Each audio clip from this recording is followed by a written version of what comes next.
Nyembane yo karo kowe nyembah.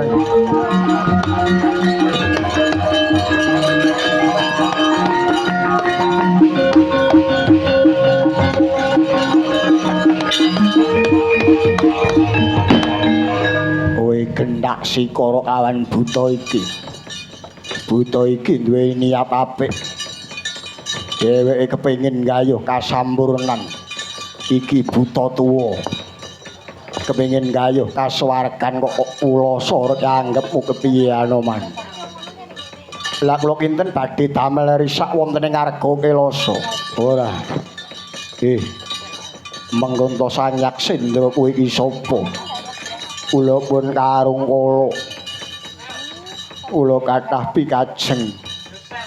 Mulih gesang kula wonten ing Marcapada nyang pungkasan menika benjang menawi sowan pangayunaning Gusti.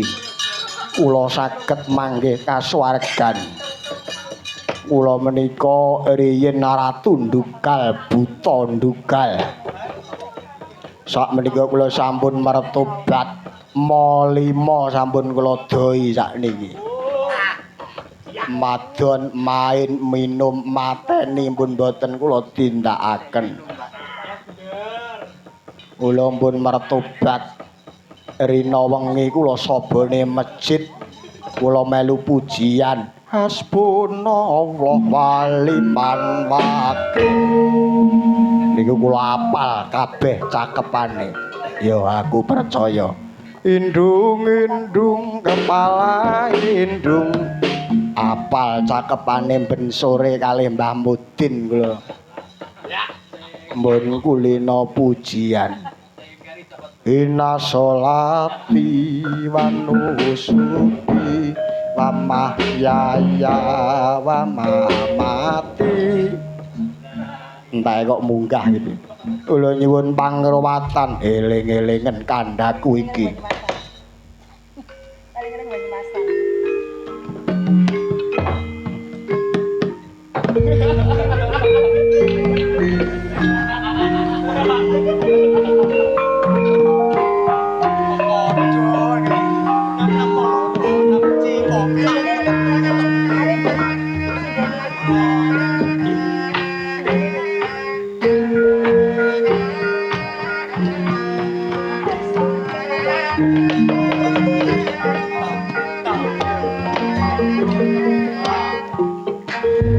Arungkala yen kowe pengin gayuh urip sampurna ana syarat-syaranane.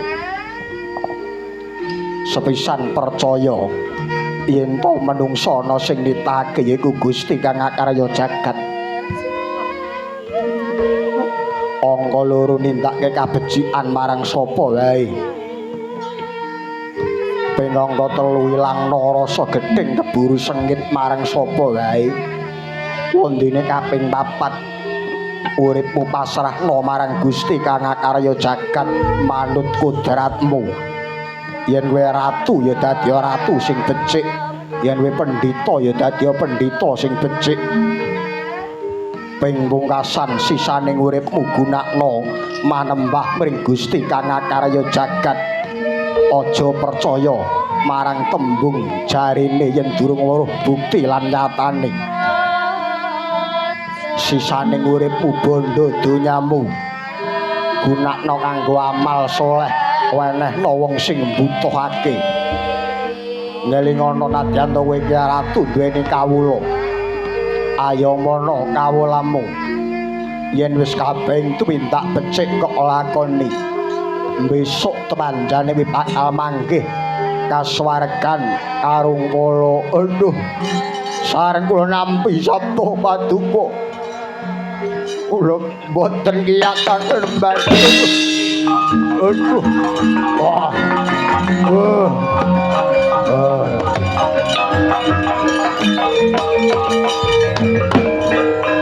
Anoman deleng ana kuwi mati wae urip. Nggih, nika.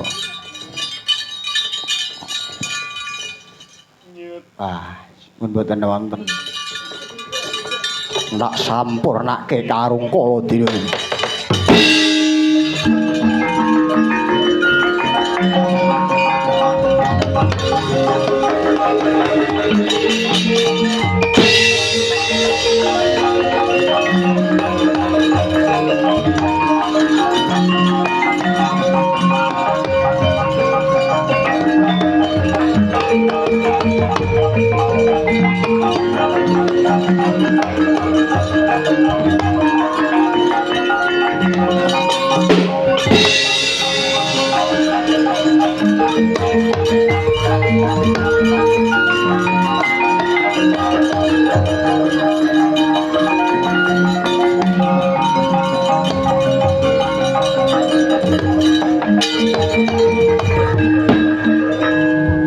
Iki ana wong bagus temekan pertapan Narga Kelasa.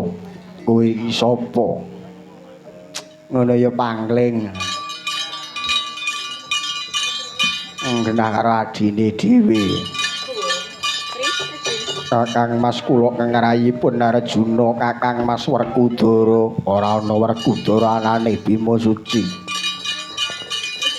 Bima Suci ora duweni sedulur. Aku ijen tanpa rawang.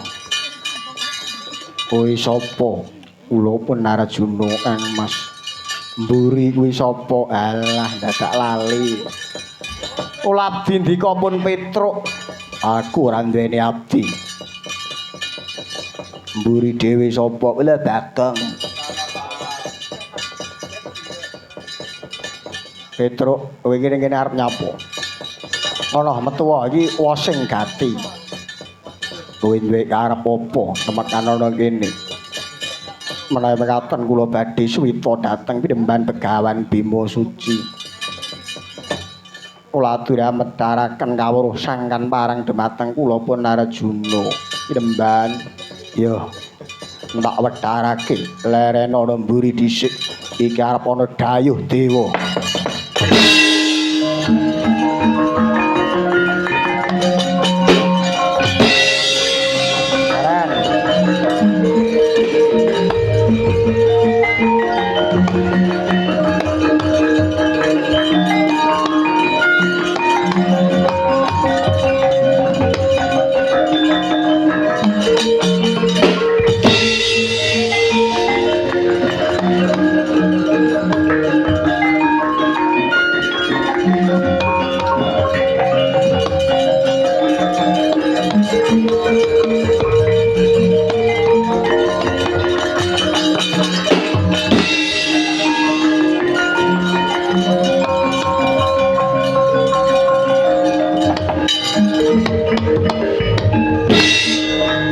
Werkudara.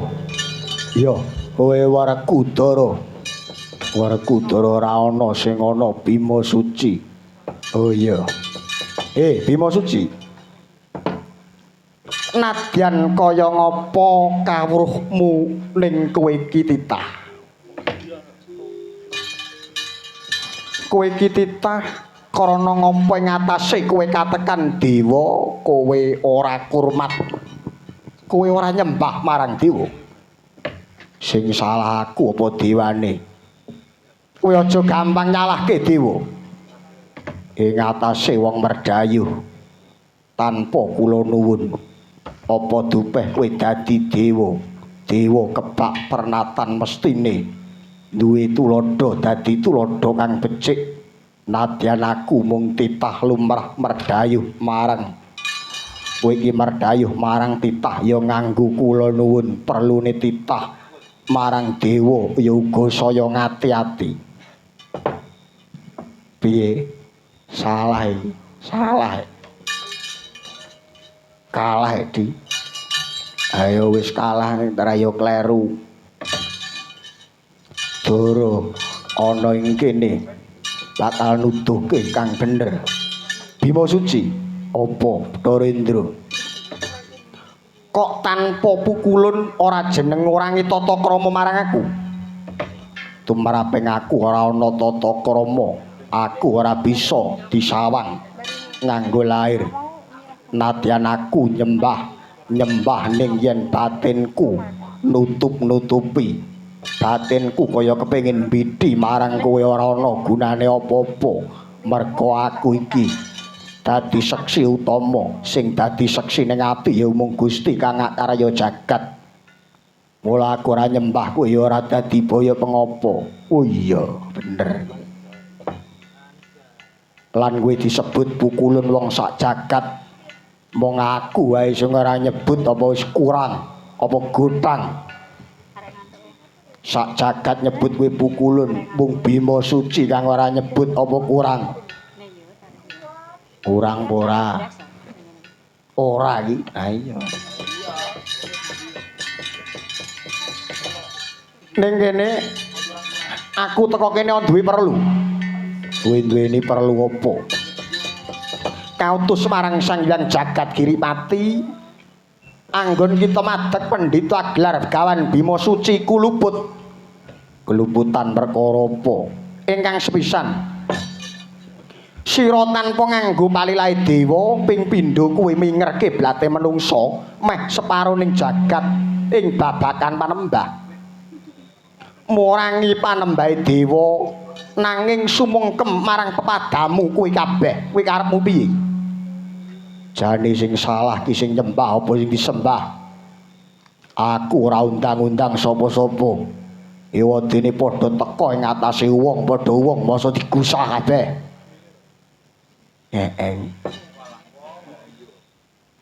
Nggonmu wani mulang muruk ngilmu sangkan paran kuwi kleru. Aku arep takon ngilmu sangkan paran kuwi duweke sapa? Duweke dewa, kleru. Dewa mung nemu.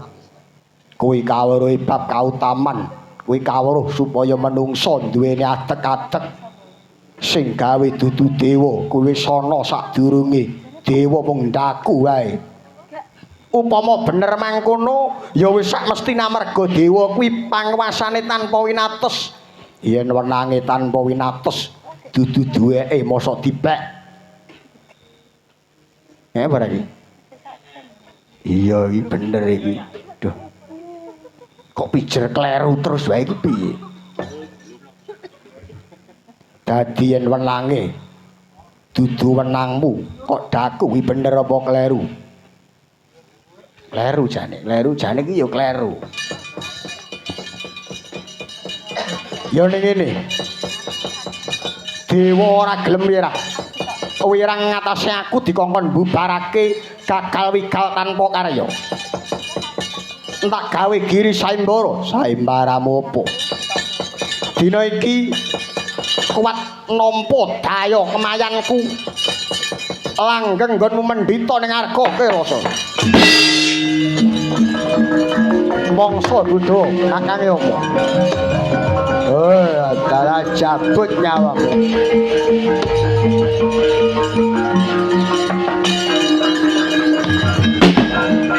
Kowe manungsa duweni nyawa. Koncine neraka jalam. Aku sing duweni. Ajabut nyawamu sireng.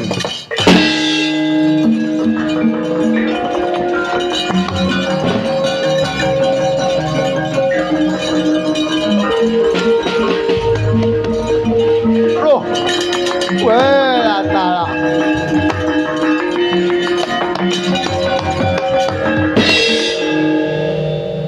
Kalian cabut wis apa durung? Wis ki jane. Ora krasa yen tak cabut blas. Weh, atala iki terus sekti kaya ngene iki piye? Wah, kewirangan kuwi.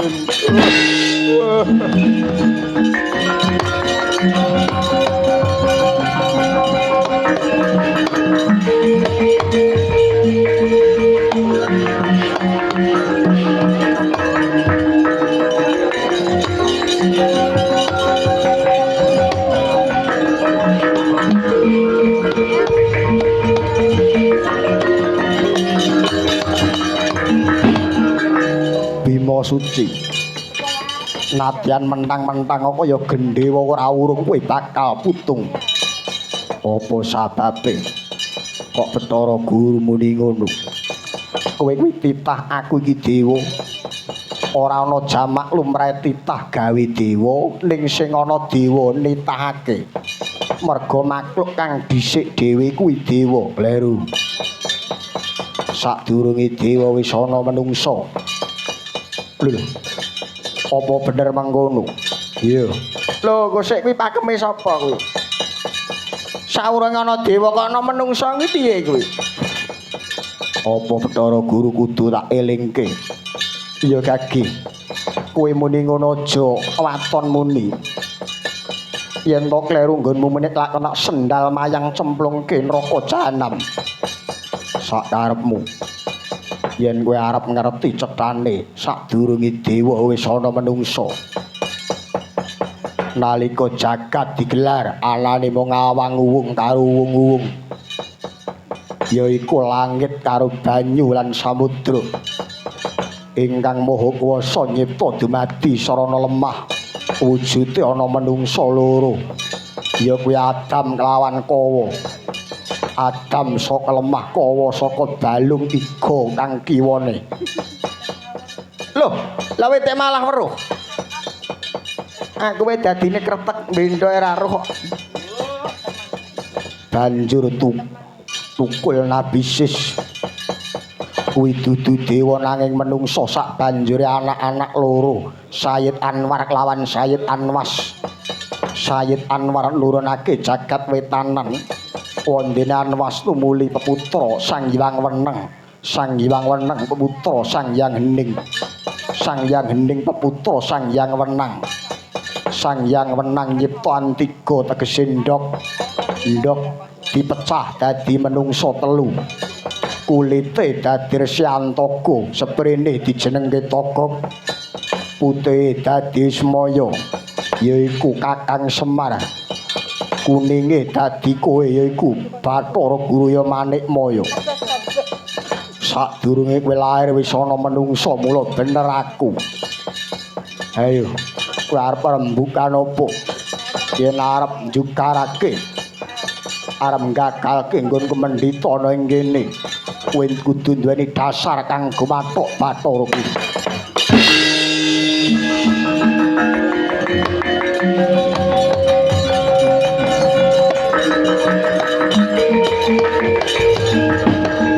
Iya Werkudara.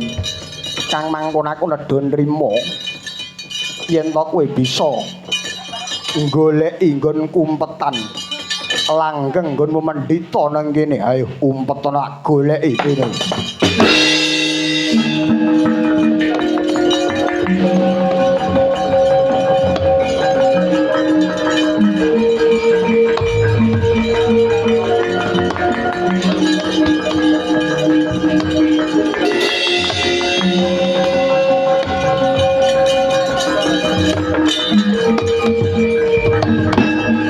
Werkudara mboten saged ngambah wonten ing Bantala wonten ing lebeting lemah. Pun mboten kepethuk niki menika. Yen saged nguningani nggone umpetan nyata Bima Suci sekti tenan. Aku ning mburimu.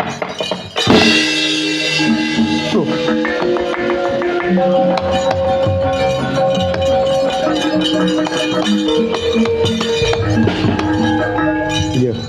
Nyata sekti tenan kuwi Bima Suci. Ayo iki golek ana maneh.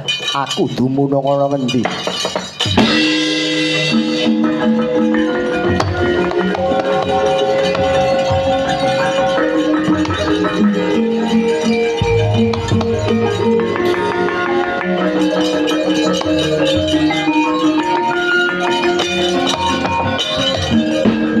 Werkudara boten saged ngambah langit sapitu menika wonten ing dhuwuring langit. Pun boten badhe mangertos menika aman teng mriki. Aku ning kene. Dalah.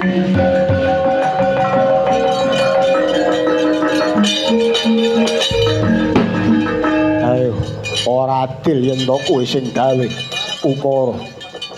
Batangan aku, endi sejatine Werkudara dina iki? Loh, piye?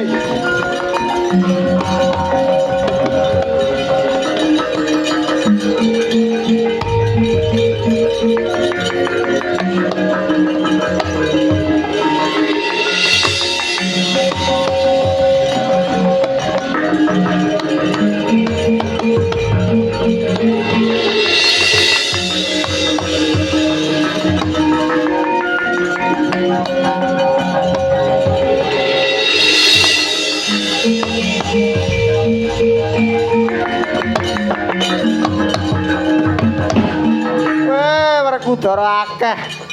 Apik kabeh pulasane. Nah, pulasane sing di omah iki. Dan deloke ndi sing asli.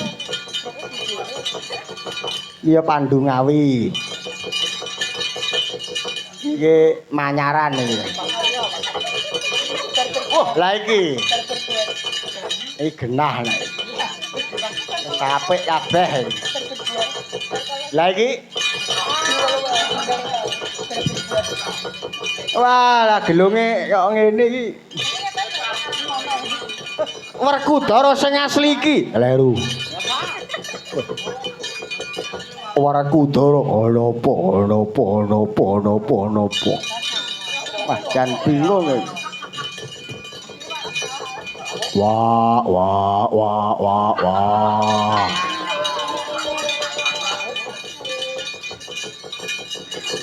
Kakang kula sampun lingsem Kakang. Monggo kundur kemawon Kakang.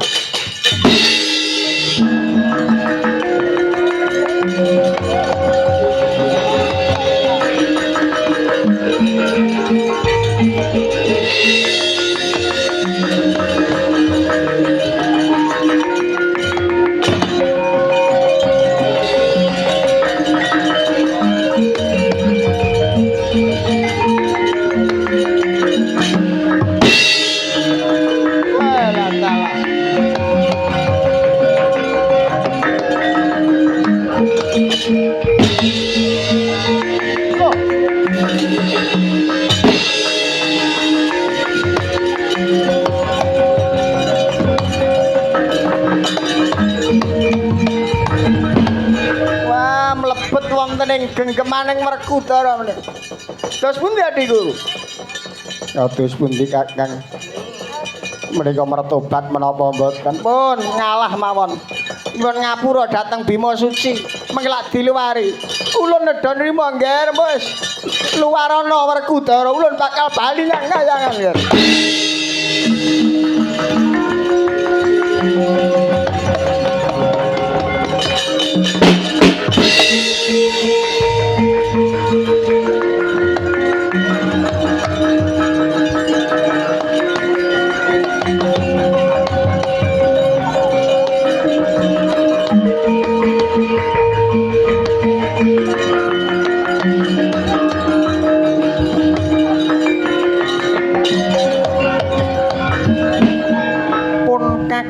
Wis ora keweran Yayi.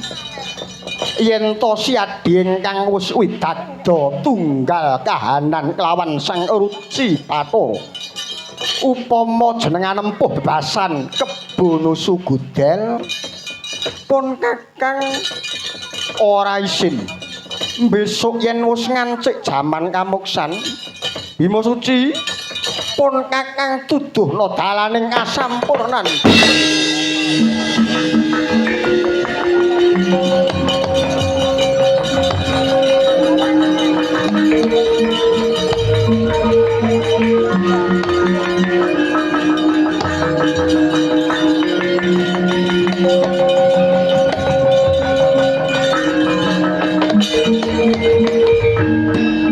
Prasetyaning Pandhawa ndok sak petarangan pecah siji kabeh ngrasakake mukti siji kabeh padha melu nanging karana apa ana menungsa kang derajate satriya mestine isih akeh banget sesanggeman tumraping praja amelu mahas ing asamun tilar praja umadeg pendhita mongko durung wancine durung wayahe yen nganti para satriya kabeh nulat lakonmu apa bakal praja iki kentakan satriya yen pancen mengkono Pandhawa papat tumpesen wae Bima Suci.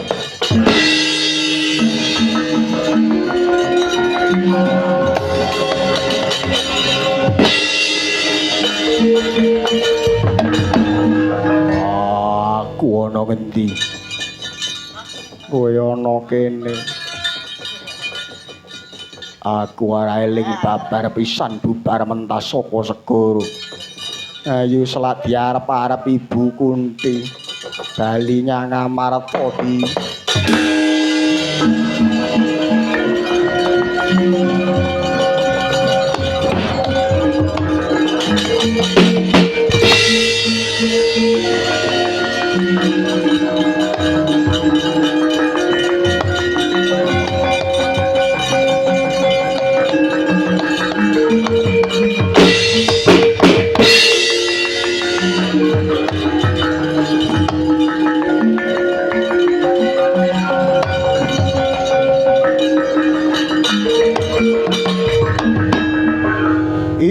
Bima Suci marganing patimu ora ana Bima Suci ki ora Kudara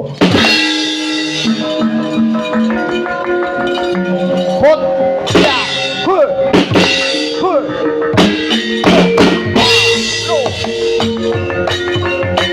oh wah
Thank you.